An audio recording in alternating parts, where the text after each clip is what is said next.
The Old Nurse's Story by Elizabeth Gaskell. You know, my dears, that your mother was an orphan and an only child, and I dare say you have heard that your grandfather was a clergyman up in Westmoreland, where I come from. I was just a girl in the village school when one day your grandmother came in to ask the mistress if there was any scholar there who would do for a nursemaid, and mighty proud I was, I can tell you, when the mistress called me up and spoke to my being a good girl at my needle, and a steady, honest girl, and one whose parents were very respectable. Though they might be poor, I thought I should like nothing better than to serve the pretty young lady who was blushing as deep as I was as she spoke of the coming baby, and what I should have to do with it. However, I see you don't care so much for this part of my story, as for you think what is to come. So I'll tell you at once. I was engaged and settled at the parsonage before Miss Rosamond, that was the baby, who is now your mother, was born. To be sure, I had little enough to do with her when she came, for she was never out of her mother's arms, and slept by her all night long. And proud enough was I when sometimes the missus trusted her to me. There was never such a baby before or since, though you've all of you been fine enough in your turns, but for sweet, winning ways, you've none of you come up to your mother. She took after her mother, who was a real lady born, a Miss Furnivall, a granddaughter of Lord Furnivall's, in Northumberland. I believe she had neither brother nor sister, and had been brought up in my lord's family till she had married your grandfather, who was just a curate, son to a shopkeeper in Carlisle, but a clever, fine gentleman as ever was, and one who was a right down hard worker in his parish, which was very wide, and scattered all abroad over the Westmoreland fells. When your mother, little Rosamond, was about 4 or 5 years old, both her parents died in a fortnight, one after the other. Ah, that was a sad time. My pretty young mistress and me was looking for another baby, when my master came home from one of his long rides, wet and tired, and took the fever he died of. And then she never held up her head again, but lived just to see her dead baby and have it laid on her breast before she sighed away her life. My mistress had asked me, on her deathbed, never to leave Miss Rosamond, but if she had never spoken a word, I would have gone with the little child to the end of the world. The next thing, and before we had well stilled our sobs, the executors and guardians came to settle the affairs. They were my poor young mistress's own cousin, Lord Furnivall, and Mr. Esthwaite, my master's brother, a shopkeeper in Manchester, not so well to do then, as he was afterwards, and with a large family rising about him. Well, I don't know if it were their settling, or because of a letter my mistress wrote on her deathbed to her cousin, my lord, but somehow it was settled that Miss Rosamond and me were to go to Furnivall Manor House in Northumberland, and my lord spoke as if it had been her mother's wish that she should live with his family, and as if he had no objections, for that 1 or 2 more or less could make no difference in so grand a household. So, though that was not the way in which I should have wished the coming of my bright and pretty pet to have been looked at, who was like a sunbeam in any family, be it never so grand, I was well pleased that all the folks in the dale should stare and admire when they heard I was going to be the young lady's maid at my Lord Furnivall's at Furnivall Manor. But I made a mistake in thinking we were to go and live where my lord did. It turned out that the family had left Furnivall Manor House 50 years or more. I could not hear that my poor young mistress had ever been there, though she had been brought up in the family, and I was sorry for that, for I should have liked Miss Rosamond's youth to have passed where her mother's had been. My lord's gentleman, from whom I asked as many questions as I durst, said that the manor house was at the foot of the Cumberland Fells, and a very grand place, that an old Miss Furnivall, a great aunt of my lord's, lived there, with only a few servants, but that it was a very healthy place, and my lord had thought that it would suit Miss Rosamond very well for a few years, and that her being there might perhaps amuse his old aunt. I was bidden by my lord to have Miss Rosamond's things ready by a certain day. He was a stern, proud man, as they say all Lords Furnivall were, and he never spoke a word more than was necessary. Folk did say he had loved my young mistress, but that, because she knew that his father would object, she would never listen to him, and married Esthwaite, but I don't know. He never married at any rate. But he never took much notice of Miss Rosamond, which I thought he might have done if he cared for her dead mother. He sent his gentleman with us to the manor house, telling him to join at Newcastle that same evening, so there was no great length of time for him to make us known to all the strangers before he, too, shook us off, and we were left, 2 lonely young things, I was not 18, in the great old manor house. It seems like yesterday that we drove there. We had left our own dear parsonage very early, and we had both cried as if our hearts would break, though we were travelling in my lord's carriage, which I thought so much of once. And now it was long past noon on a September day, and we stopped to change horses for the last time at a little smoky town, all full of colliers and miners. Miss Rosamond had fallen asleep, but Mr. Henry told me to waken her, that she might see the park and the manor house as we drove up. I thought it rather a pity, but I did what he bade me, for fear he should complain of me to my lord. We had left all signs of a town, or even a village, and were then inside the gates of a large wild park, not like the parks here in the south, but with rocks, and the noise of running water, and gnarled thorn trees, and old oaks, all white and peeled with age. The road went up about 2 miles, and then we saw a great and stately house, with many trees close around it, so close that in some places their branches dragged against the walls when the wind blew, and some hung broken down, for no one seemed to take charge of the place, to lop the wood or to keep the moss-covered carriageway in order. Only in front of the house all was clear. The great oval drive was without a weed, and neither tree nor creeper was allowed to grow over the long, many-windowed front, at both sides of which a wing projected, which were each the ends of the other side fronts, for the house, although it was so desolate, was even grander than I expected. Behind it rose the fells, which seemed unenclosed and bare enough, and on the left hand of the house, as you stood facing it, was a little old-fashioned flower garden, as I found out afterwards. A door opened out upon it from the west front. It had been scooped out of the thick dark wood for some old Lady Furnival, but the branches of the great forest trees had grown and overshadowed it again, and there were very few flowers that would live there at that time. When we drove up to the great front entrance and went into the hall, I thought we should be lost, it was so large and vast and grand. There was a chandelier all of bronze, hung down from the middle of the ceiling, and I had never seen one before, and looked at it all in amaze. Then, at one end of the hall was a great fireplace, as large as the sides of the house in my country, with massy andirons, and dogs to hold the wood, and by it were heavy old-fashioned sofas. At the opposite end of the hall, to the left as you went in, on the western side, was an organ built into the wall, and so large that it filled up the best part of that end. Beyond it, on the same side, was a door, and opposite, on each side of the fireplace, were also doors leading to the east front, but those I never went through as long as I stayed in the house, so I can't tell you what lay beyond. The afternoon was closing in, and the hall, which had no fire lighted in it, looked dark and gloomy, but we did not stay there a moment. The old servant, who had opened the door for us, bowed to Mr. Henry, and took us in through the door at the further side of the great organ, and led us through several smaller halls and passages into the west drawing-room, where he said that Miss Furnival was sitting. Poor little Miss Rosamond held very tight to me, as if she were scared and lost in that great place, and as for myself, I was not much better. The west drawing-room was very cheerful looking, with a warm fire in it, and plenty of good, comfortable furniture about. Miss Furnival was an old lady, not far from 80, I should think, but I do not know. She was thin and tall, and had a face as full of fine wrinkles as if they had been drawn all over it with a needle's point.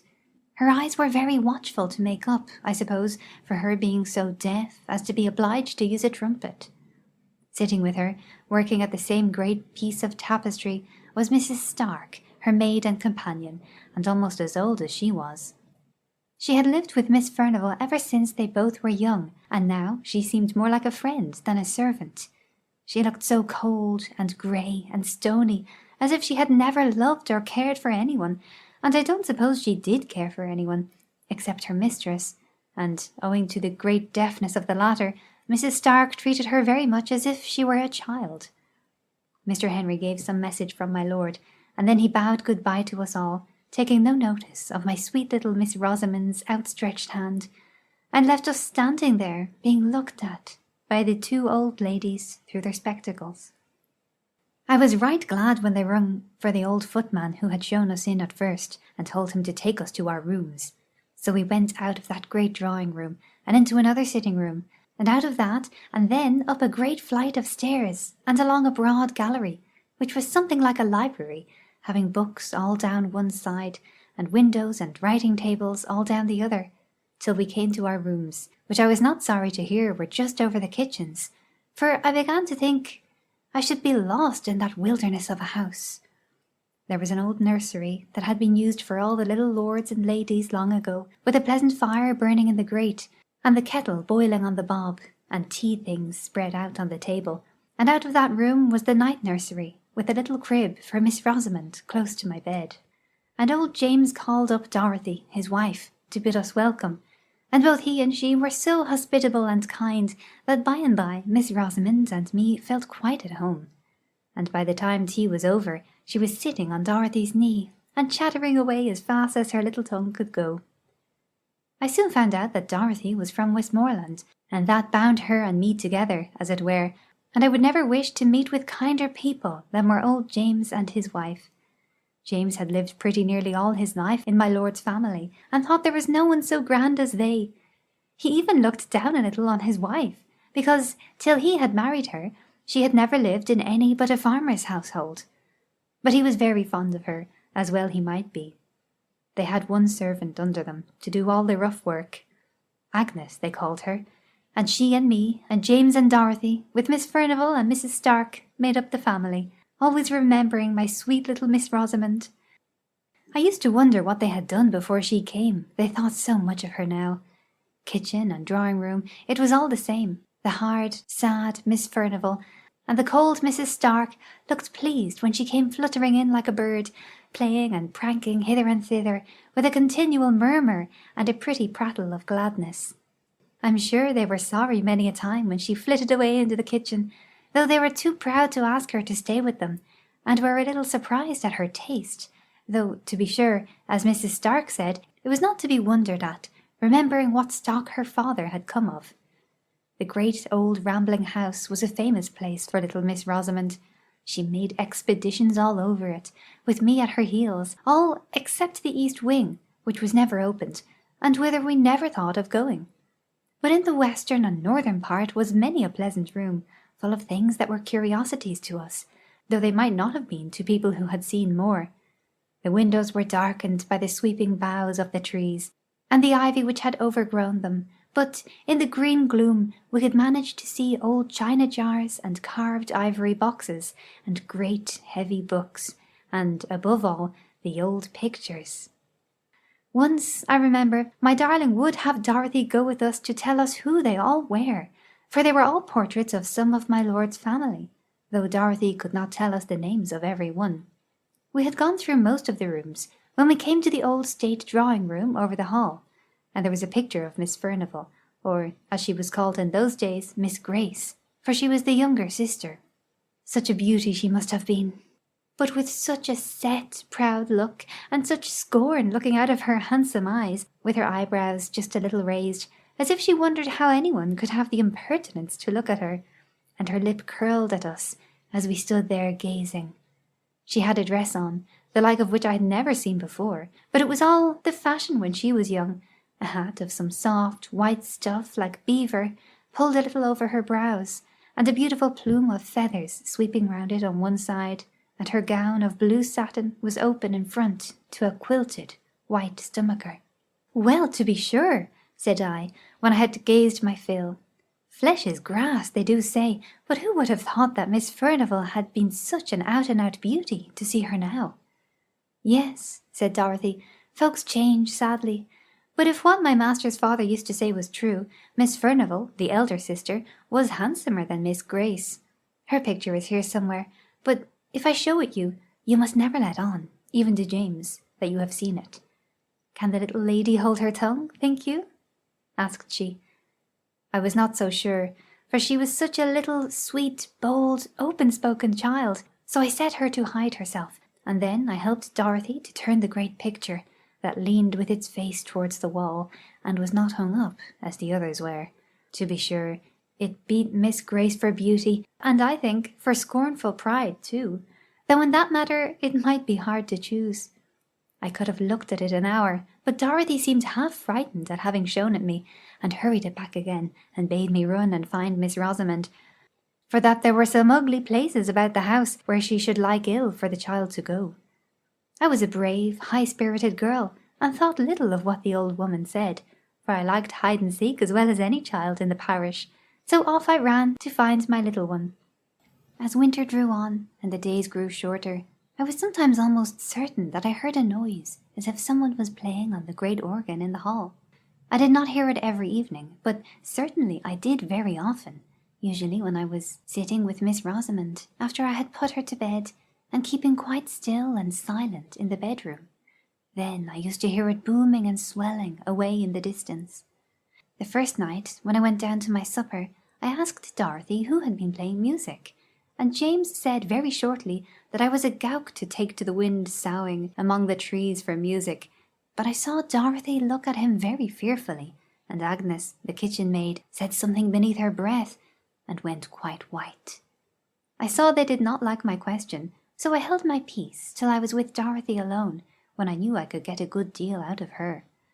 So the next day I watched my time, and I coaxed and asked her who it was that played the organ, for I knew that it was the organ and not the wind well enough, for all I had kept silence before James.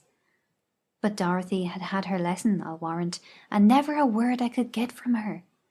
So then I tried Agnes, though I had always held my head rather above her, as I was even to James and Dorothy, and she was little better than their servant. So she said I must never, never tell, and if I ever told, I was never to say she had told me. But it was a very strange noise, and she had heard it many a time, but most of all on winter nights, and before storms, and folks did say it was the old lord playing on the great organ in the hall, just as he used to do when he was alive. But who the old lord was, or why he played, and why he played on stormy winter evenings in particular, she either could not or would not tell me. Well, I told you I had a brave heart, and I thought it was rather pleasant to have that grand music rolling about the house, let who would be the player, for now it rose above the great gusts of wind, and wailed and triumphed just like a living creature, and then it fell to a softness most complete, only it was always music and tunes, so it was nonsense to call it the wind. I thought at first that it might be Miss Furnivall who played, unknown to Agnes, but one day when I was in the hall by myself, I opened the organ and peeped all about it and around it, as I had done to the organ in Crosthwaite Church once before, and I saw that it was all broken and destroyed inside, though it looked so brave and fine. And then, though it was noonday, my flesh began to creep a little, and I shut it up, and ran away pretty quickly to my own bright nursery, and I did not like hearing the music for some time after that, any more than James and Dorothy did. All this time Miss Rosamond was making herself more and more beloved. The old ladies liked her to dine with them at their early dinner. James stood behind Miss Furnivall's chair, and I behind Miss Rosamond's, all in state, and after dinner she would play about in a corner of the great drawing-room, as still as any mouse, while Miss Furnivall slept, and I had my dinner in the kitchen. But she was glad enough to come to me in the nursery afterwards, for, as she said, Miss Furnivall was so sad, and Mrs. Stark so dull, but she and I were merry enough, and by I got not to care for that weird rolling music, which did no one no harm if we did not know where it came from. That winter was very cold. In the middle of October the frosts began, and lasted many, many weeks. I remember, one day at dinner, Miss Furnivall lifted up her sad, heavy eyes, and said to Mrs. Stark, "I'm afraid we shall have a terrible winter," in a strange kind of meaning way. But Mrs. Stark pretended not to hear, and talked very loud of something else. My little lady and I did not care for the frost, not we. As long as it was dry, we climbed up the steep brows behind the house, and went up on the fells, which were bleak and bare enough, and there we ran races in the fresh, sharp air. And once we came down by a new path that took us past the 2 old gnarled holly trees, which grew about halfway down by the east side of the house. But the days grew shorter and shorter, and the old lord, if it was he, played away more and more stormily and sadly on the great organ. One Sunday afternoon, it must have been towards the end of November, I asked Dorothy to take charge of little Missy when she came out of the drawing-room, after Miss Furnivall had had her nap, for it was too cold to take her with me to church, and yet I wanted to go. and Dorothy was glad enough to promise, and was so fond of the child that all seemed well, and Agnes and I set off very briskly, though the sky hung heavy and black over the white earth, as if the night had never fully gone away, and the air, though still, was very biting and keen. "We shall have a fall of snow," said Agnes to me, and sure enough, even while we were in church, it came down thick, in great large flakes, so thick it almost darkened the windows. It had stopped snowing before we came out, but it lay soft, thick, and deep beneath our feet as we tramped home. Before we got to the hall, the moon rose, and I think it was lighter then, what with the moon, and what with the white dazzling snow, than it had been when we went to church, between 2 and 3 o'clock. I have not told you that Miss Furnivall and Mrs. Stark never went to church. They used to read the prayers together, in their quiet, gloomy way. They seemed to feel the Sunday very long, without their tapestry work to be busy at. So when I went to Dorothy in the kitchen, to fetch Miss Rosamond and take her upstairs with me, I did not much wonder when the old woman told me that the ladies had kept the child with them, and that she had never come to the kitchen, as I had bidden her, when she was tired of behaving pretty in the drawing-room. So I took off my things and went to find her, and bring her to her supper in the nursery. But when I went into the best drawing-room, there sat the 2 old ladies, very still and quiet, dropping out a word now and then, but looking as if nothing so bright and merry as Miss Rosamond had ever been near them. Still, I thought she might be hiding from me, it was one of her pretty ways, and that she had persuaded them to look as if they knew nothing about her. So I went softly peeping under this sofa and behind that chair, making believe I was sadly frightened at not finding her. "What's the matter, Hester?" said Mrs. Stark sharply. I don't know if Miss Furnivall had seen me, for as I told you, she was very deaf, and she sat quite still, idly staring into the fire, with her hopeless face. "I'm only looking for my little Rosy-Posy," replied I, still thinking that the child was there, and near me, though I could not see her. "Miss Rosamond is not here," said Mrs. Stark. "She went away more than an hour ago to find Dorothy," and she too turned and went on looking into the fire. My heart sank at this, and I began to wish I had never left my darling. I went back to Dorothy and told her. James was gone out for the day, but she and me and Agnes took lights and went up into the nursery first, and then we roamed over the large great house, calling and entreating Miss Rosamond to come out of her hiding place and not frighten us to death in that way. But there was no answer, no sound.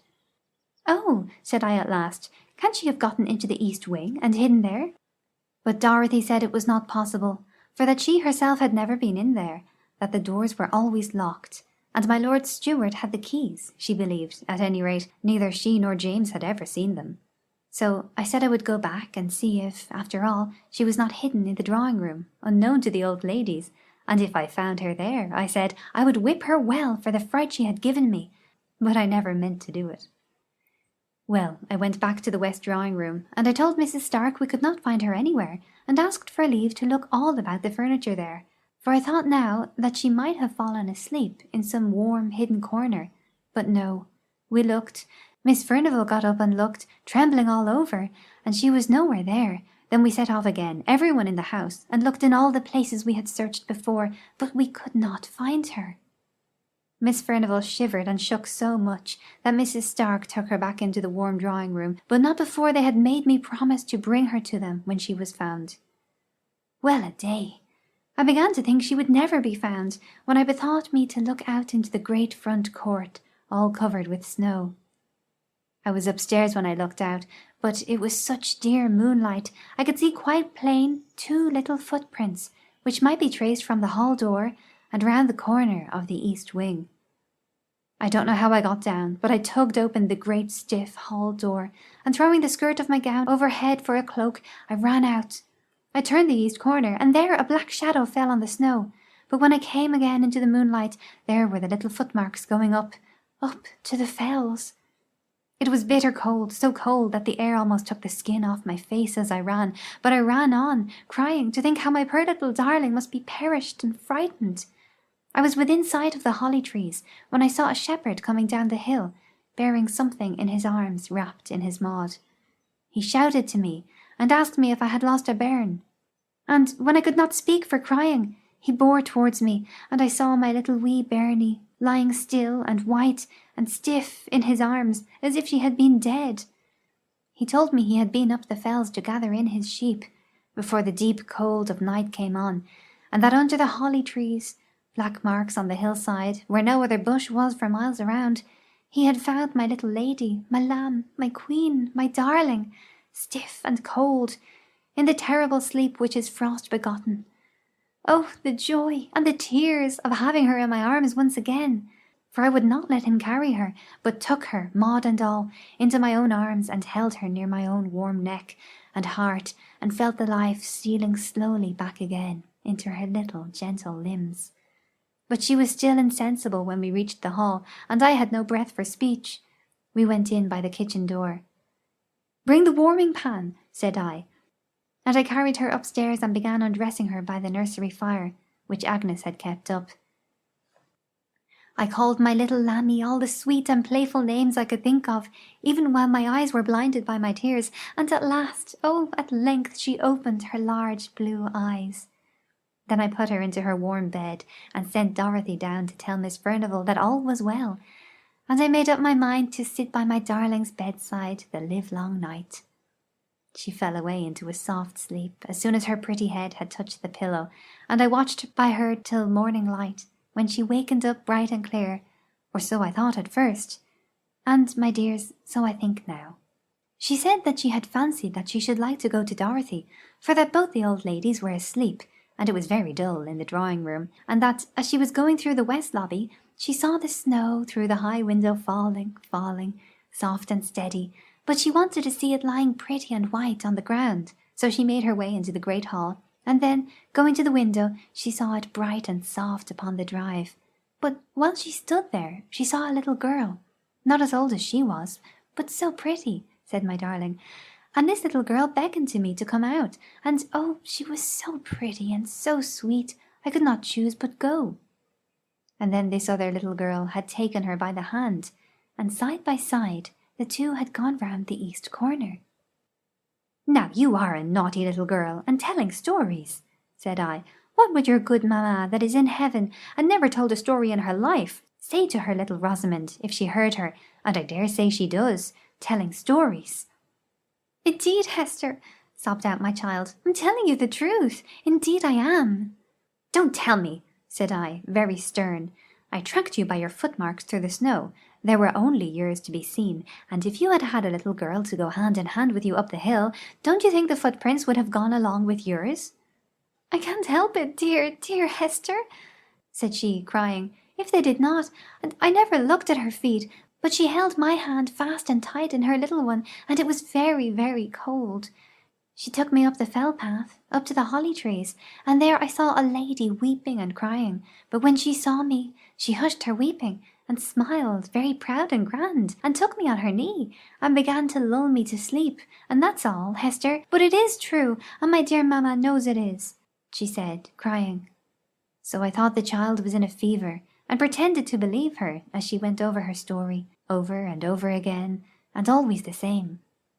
At last Dorothy knocked at the door with Miss Rosamond's breakfast, and she told me the old ladies were down in the eating parlour, and that they wanted to speak with me.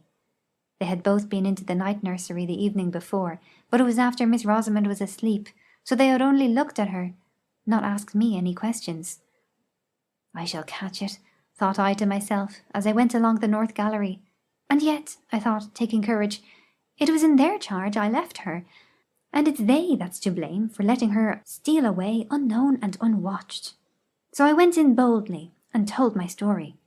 I told it all to Miss Furnivall, shouting it close to her ear, but when I came to the mention of the other little girl out in the snow, coaxing and tempting her out, and her up to the grand and beautiful lady by the holly tree, she threw her arms up, her old and withered arms, and cried aloud, "Oh, heaven forgive, have mercy!" Mrs. Stark took hold of her, roughly enough, I thought, but she was past Mrs. Stark's management, and spoke to me in a kind of wild warning and authority. "Hester! Hester! Keep her from that child! It will lure her to her death! That evil child! Tell her it is a wicked, naughty child!" Then Mrs. Stark hurried me out of the room, where, indeed, I was glad enough to go, but Miss Furnivall kept shrieking out, "Oh, have mercy! Wilt thou never forgive? It is many a long year ago." I was very uneasy in my mind after that. I durst never leave Miss Rosamond, night or day, for fear lest she might slip off again, after some fancy or other, and all the more because I thought I could make out that Miss Furnivall was crazy, from their odd ways about her, and I was afraid lest something of the kind, which might be in the family, hung over my darling. And the great frost never ceased all this time, and whenever it was a more stormy night than usual, between the gusts and through the wind, we heard the old lord playing on the great organ. But old lord or not, wherever Miss Rosamond went, there I followed, for my love for her, pretty helpless orphan, was stronger than my fear for the grand and terrible sound. Besides, it rested with me to keep her cheerful and merry, as beseemed her age. So we played together and wandered together here and there and everywhere, for I never dared to lose sight of her again in that large and rambling house. And so it happened that one afternoon, not long before Christmas Day, we were playing together on the billiard table in the great hall. Not that we knew the right way of playing, but she liked to roll the smooth ivory balls with her pretty hands, and I liked to do whatever she did. And by and by, without our noticing it, it grew dusk indoors, though it was still light in the open air, and I was thinking of taking her back into the nursery, when all of a sudden she cried out, "Look, Hester, look! There is my poor little girl out in the snow!" I turned towards the long narrow windows, and there, sure enough, I saw a little girl, less than my Miss Rosamond dressed, all unfit to be out of doors such a bitter night, crying and beating against the window panes as if she wanted to be let in. She seemed to sob and wail till Miss Rosamond could bear it no longer, and was flying to the door to open it, when all of a sudden, and close upon us, the great organ pealed out so loud and thundering it fairly made me tremble, and all the more when I remembered me that, even in the stillness of that dead cold weather, I had heard no sound of little battering hands upon the window glass, although the phantom child had seemed to put forth all its force, and although I had seen it wail and cry, no faintest touch of sound had fallen upon my ears. Whether I remembered all this at the very moment, I do not know. The great organ sound had so stunned me into terror, but this I know, I caught up Miss Rosamond before she got the hall door opened, and clutched her and carried her away, kicking and screaming, into the large bright kitchen, where Dorothy and Agnes were busy with their mince pies. "What is the matter with my sweet one?" cried Dorothy, as I bore in Miss Rosamond, who was sobbing as if her heart would break. "She won't let me open the door for my little girl to come in, and she'll die if she is out on the fells all night. Cruel, naughty Hester!" she said, slapping me, but she might have struck harder, for I had seen a look of ghastly terror on Dorothy's face, which made my very blood run cold. "Shut the back kitchen door fast, and bolt it well," said she to Agnes. She said no more. She gave me raisins and almonds to quiet Miss Rosamond, but she sobbed about the little girl in the snow, and would not touch any of the good things. I was thankful when she cried herself to sleep in bed. Then I stole down to the kitchen, and told Dorothy I had made up my mind I would carry my darling back to my father's house in Applethwaite, where, if we lived humbly, we lived at peace. I said I had been frightened enough with the old lord's organ playing, but now I had seen for myself this little moaning child, all decked out as no child in the neighbourhood could be, beating and battering to get in, yet always without any sound or noise, with the dark wound on its right shoulder, and that Miss Rosamond had known it again for the phantom that had nearly lured her to her death, which Dorothy knew was true. I would stand it no longer. I saw Dorothy change colour once or twice. When I had done, she told me she did not think I could take Miss Rosamond with me, for that she was my lord's ward, and I had no right over her, and she asked me, would I leave the child that I was so fond of, just for sounds and sights that could do me no harm, and that they all had to get used to in their turns? I was all in a hot, trembling passion, and I said it was very well for her to talk, that knew what these sights and noises betokened, and that had perhaps had something to do with the spectre child while it was alive. And I taunted her so that she told me all she knew at last, and then I wished I had never been told, for it only made me more afraid than ever. She said she had heard the tale from old neighbours, that were alive when she was first married, when folks used to come to the hall sometimes, before it had got such a bad name on the countryside. It might not be true, or it might, what she had been told. The old lord was Miss Furnivall's father, Miss Grace, as Dorothy called her, for Miss Maud was the elder, and Miss Furnivall by rights. The old lord was eaten up with pride. Such a proud man was never seen or heard of, and his daughters were like him. No one was good enough to wed them, although they had choice enough, for they were the great beauties of their day, as I had seen by their portraits, where they hung in the state drawing-room. But, as the old saying is, pride will have a fall, and these two haughty beauties fell in love with the same man, and he no better than a foreign musician, whom their father had down from London to play music with him at the manor house. For, above all things, next to his bride, the old lord loved music. He could play on nearly every instrument that was ever heard of, and it was a strange thing that did not soften him. But he was a fierce, dour old man, and had broken his poor wife's heart with his cruelty, they said. He was mad after music, and would pay any money for it. So he got this foreigner to come, who made such beautiful music, that they said the very birds on the trees stopped their singing to listen. And by degrees this foreign gentleman got such a hold over the old lord that nothing would serve him but that he must come every year, and it was he that had the great organ brought from Holland and built up in the hall, where it stood now. He taught the old lord to play on it, but many and many a time, when Lord Furnivall was thinking of nothing but his fine organ and his finer music, the dark foreigner was walking abroad in the woods with one of the young ladies, now Miss Maud and then Miss Grace. Miss Maud won the day and carried off the prize, such as it was, and he and she were married, all unknown to anyone, and before he made his next yearly visit, she had been confined of a little girl at a farmhouse on the moors, while her father and Miss Grace thought she was away at Doncaster races. But though she was a wife and a mother, she was not a bit softened, but as haughty and as passionate as ever, and perhaps more so, for she was jealous of Miss Grace, to whom her foreign husband paid a deal of court, by way of blinding her, as he told his wife. But Miss Grace triumphed over Miss Maud, and Miss Maud grew fiercer and fiercer, both with her husband and with her sister, and the former, who could easily shake off what was disagreeable and hide himself in foreign countries, went away a month before his usual time that summer, and half threatened that he would never come back again. Meanwhile the little girl was left at the farmhouse, and her mother used to have her horse saddled and gallop wildly over the hills to see her once every week, at the very least, for where she loved, and where she hated, she hated. And the old lord went on playing on his organ, and the servants thought the sweet music he made had soothed down his awful temper, of which, Dorothy said, some terrible tales could be told. He grew infirm too, and had to walk with a crutch, and his son, that was the present Lord Furnivall's father, was with the army in America, and the other son at sea, so Miss Maud had it pretty much her own way, and she and Miss Grace grew colder and bitterer to each other every day, till at last they hardly ever spoke, except when the old lord was by.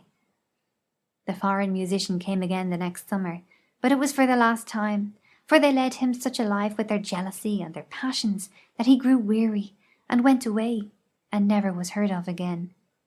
And Miss Maud, who had always meant to have her marriage acknowledged when her father should be dead, was left now a deserted wife, whom nobody knew to have been married, with a child that she dared not own, although she loved it to distraction, living with a father whom she feared, and a sister whom she hated.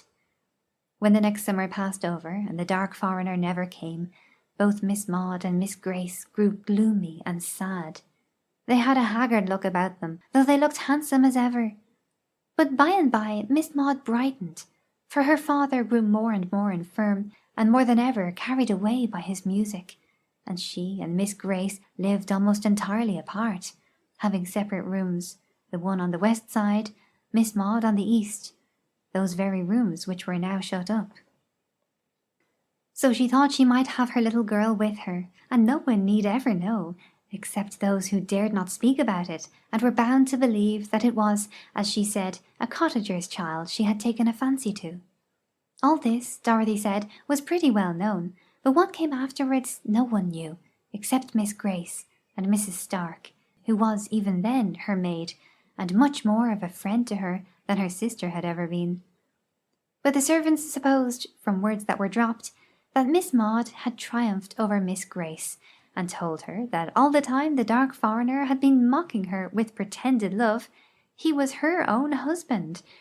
The colour left Mrs. Grace's cheek and lips that very day for ever, and she was heard to say many a time that sooner or later she would have her revenge, and Mrs. Stark was forever spying about the east rooms. One fearful night, just after the new year had come in, when the snow was lying thick and deep, and the flakes were still falling, fast enough to blind anyone who might be out and abroad, there was a great and violent noise heard, and the old lord's voice above all, cursing and swearing awfully, and the cries of a little child, and the proud defiance of a fierce woman, and the sound of a blow, and a dead stillness, and moans and wailings dying away on the hillside. Then the old lord summoned all his servants, and told them, with terrible oaths, and words more terrible, that his daughter had disgraced herself, and that he had turned her out of doors, her and her child, and that if they ever gave her help, or food, or shelter, he prayed that they might never enter heaven. And all the while Miss Grace stood by him, white and still as any stone, and when he had ended, she heaved a great sigh, as much as to say her work was done, and her end was accomplished. But the old lord never touched his organ again, and died within the year, and no wonder, for on the morrow of that wild and fearful night the shepherds, coming down the fell side, found Miss Maud sitting, all crazy and smiling, under the holly trees, nursing a dead child, with a terrible mark on its right shoulder. But that was not what killed it, she said. It was the frost and the cold. Every wild creature was in its hole, and every beast in its fold, while the child and its mother were turned out to wander on the fells. And now you know all, and I wonder if you are less frightened now? I was more frightened than ever, but I said I was not. I wished Miss Rosamond and myself well out of that dreadful house forever, but I would not leave her, and I dared not take her away. But oh, how I watched her and guarded her! We bolted the doors and shut the window shutters fast an hour or more before dark, rather than leave them open 5 minutes too late. But my little lady still heard the weird child crying and mourning, and not all we could do or say could keep her from wanting to go to her and let her in from the cruel wind and the snow. All this time I kept away from Miss Furnivall and Mrs. Stark as much as ever I could, for I feared them, and knew no good could be about them, with their grey, hard faces and their dreamy eyes, looking back into the ghastly years that were gone. But even in my fear I had a kind of pity, for Miss Furnivall at least. Those gone down to the pit can hardly have a more hopeless look than that which was ever on her face. At last I even got so sorry for her, who never said a word but what was quite forced from her, that I prayed for her, and I taught Miss Rosamond to pray for one who had done a deadly sin. But often, when she came to those words, she would listen and start up from her knees and say, "I hear my little girl plaining and crying very sad. Oh, let her in, or she will die." One night, just after New Year's Day had come at last, and the long winter had taken a turn, as I hoped, I heard the west drawing-room bell ring 3 times, which was the signal for me. I would not leave Miss Rosamond alone, for all she was asleep, for the old lord had been playing wilder than ever, and I feared lest my darling should waken to hear the spectre child. See her I knew she could not. I had fastened the windows too well for that. So I took her out of her bed and wrapped her up in such outer clothes as were most handy, and carried her down to the drawing-room, where the old ladies sat at their tapestry work as usual. They looked up when I came in, and Mrs. Stark asked, quite astounded, why did I bring Miss Rosamond there, out of her warm bed? I had begun to whisper, because I was afraid of her being tempted out while I was away, by the wild child in the snow, when she stopped me short, with a glance at Miss Furnivall, and said Miss Furnivall wanted me to undo some work she had done wrong, and which neither of them could see to unpick. So I laid my pretty dear on the sofa, and sat down on a stool by them, and hardened my heart against them, as I heard the wind rising and howling. Miss Rosamond slept on sound, for all the wind blew so, and Miss Furnivall said never a word, nor looked round when the gusts shook the windows. All at once she started up to her full height, and put up one hand, as if to bid us listen. "I hear voices," said she. "I hear terrible screams. I hear my father's voice." Just at that moment my darling wakened with a sudden start. "My little girl is crying! Oh, how she is crying!" And she tried to get up to go to her, but she got her feet entangled in the blanket, and I caught her up, for my flesh had begun to creep at these noises, which they heard while we could catch no sound. In a minute or two the noises came, and gathered fast, and filled our ears. We too heard voices and screams, and no longer heard the winter's winds that raged abroad. Mrs. Stark looked at me, and I at her, but we dared not speak. Suddenly Miss Furnivall went towards the door, out into the anteroom, through the west lobby, and opened the door into the great hall. Mrs. Stark followed, and I durst not be left, though my heart almost stopped beating for fear. I wrapped my darling tight in my arms, and went out with them. In the hall the screams were louder than ever. They seemed to come from the east wing, nearer and nearer, close on the other side of the locked-up doors, close behind them. Then I noticed that the great bronze chandelier seemed all alight, though the hall was dim, and that a fire was blazing in the vast hearth-place, though it gave no heat, and I shuddered up with terror and folded my darling closer to me.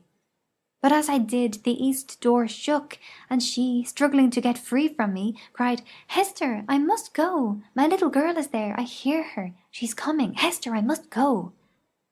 I held her tight with all my strength. With a set will I held her.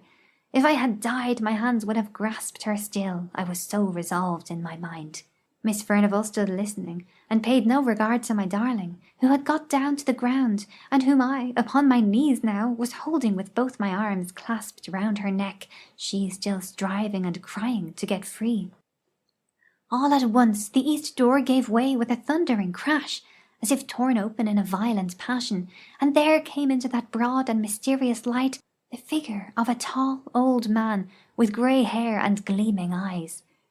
He drove before him, with many a relentless gesture of abhorrence, a stern and beautiful woman, with a little child clinging to her dress. "Oh, Hester, Hester!" cried Miss Rosamond. "It's the lady below the holly trees, and my little girl is with her. Hester, Hester, let me go to her. They are drawing me to them. I feel them, I must go." Again she was almost convulsed by her efforts to get away, but I held her tighter and tighter, till I feared I should do her a hurt, but rather that than let her go towards these terrible phantoms. They passed along towards the great hall door, where the winds howled and ravened for their prey, but before they reached that, the lady turned, and I could see that she defied the old man with a fierce and proud defiance. But then she quailed, and then she threw her arms wildly and piteously to save her child, her little child, from a blow from his uplifted crutch. And Miss Rosamond was torn as by a power stronger than mine, and writhed in my arms, for by this time the poor darling was growing faint. "They want me to go with them onto the fells. They are drawing me to them. Oh, my little girl, I would come, but cruel, wicked Hester holds me very tight." But when she saw the uplifted crutch, she swooned away, and I thanked God for it. Just at this moment, when the tall old man, his hair streaming as in the blast of a furnace, was going to strike the little shrinking child, Miss Furnivall, the old woman by my side, cried out, "Oh, father, father, spare the little innocent child!" But just then we all saw, another phantom shape itself, and grow clear out of the blue and misty light that filled the hall. We had not seen her till now, for it was another lady who stood by the old man, with a look of relentless hate and triumphant scorn. That very figure was very beautiful to look upon, with a soft white hat drawn down over the proud bows, and a red and curling lip. It was dressed in an open robe of blue satin. I had seen that figure before. It was the likeness of Miss Furnivall in her youth, and the terrible phantoms moved on. Regardless of old Miss Furnivall's wild entreaty, and the uplifted crutch fell on the right shoulder of the little child, and the younger sister looked on, stony and deadly serene. But at that moment the dim lights and the fire that gave no heat went out of themselves, and Miss Furnivall lay at our feet, stricken down by the palsy, death-stricken. Yes, she was carried to her bed that night, never to rise again. She lay with her face to the wall, muttering low, but muttering always, "Alas, alas! What is done in youth can never be undone in age. What is done in youth can never be undone in age."